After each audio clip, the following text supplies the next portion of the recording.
Hi friends, మీకైతే different అయితే mushrooms అయితే చూపిస్తానండి. అయితే అది చూడడానికి అది మష్రూమ్స్ లాగా అనిపించదు. సో అయితే మష్రూమ్స్ అనండి అది. సో నా లైఫ్లో ఇలాంటివి చాలా చూసాను, దీనికన్నా పెద్ద సైజు కూడా చూసాను. సో నేనైతే మీకైతే ఒకటైతే చూపిస్తాను. చూడండి ఫ్రెండ్స్, ఇదేనండి ఈ యొక్క మష్రూమ్ అయితే ఈ విధంగా ఉంది. సో ఇది చూడండి, అచ్చం దోమతెరలాగా ఉంది దీని చివర్లో అయితే. వీటిని మేమైతే అస్సలు తినమండి ఇది, ఎందుకంటే ఇది ఎలాంటిదో మాకైతే తెలియదు. సో చూడడానికైతే చాలా బాగుంది కదా నిజంగా.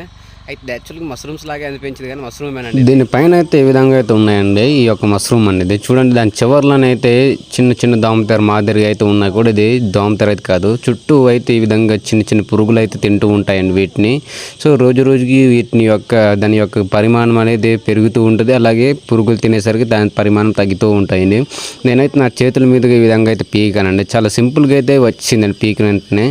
చూడండి, అంతా చాలా పల్చగా దీని యొక్క పొరల మాదిరిగా అయితే ఉన్నాయి. దాని పైన అనేది చాలా తడిగా అయితే ఉన్నాయి. దాని యొక్క చూడండి, కొత్తగా అయితే ఒక మష్రూమ్ అయితే ఏర్పడుతుందండి. సేమ్ గుడ్లు అని మనం అనుకున్నాను నేనైతే, కానీ అది గుడ్లు కాదండి, దాని యొక్క మష్రూమ్ అనేది. చూడండి, చాలా క్యూట్గా అయితే ఉన్నాయి కదా. నేను ఇలా లాగుతానన్నాను, ఈ విధంగా తెగిపోయింది. సో మీరు ఇలాంటివి ఎక్కడైనా చూస్తే కమెంట్ చేయండి ఫ్రెండ్స్.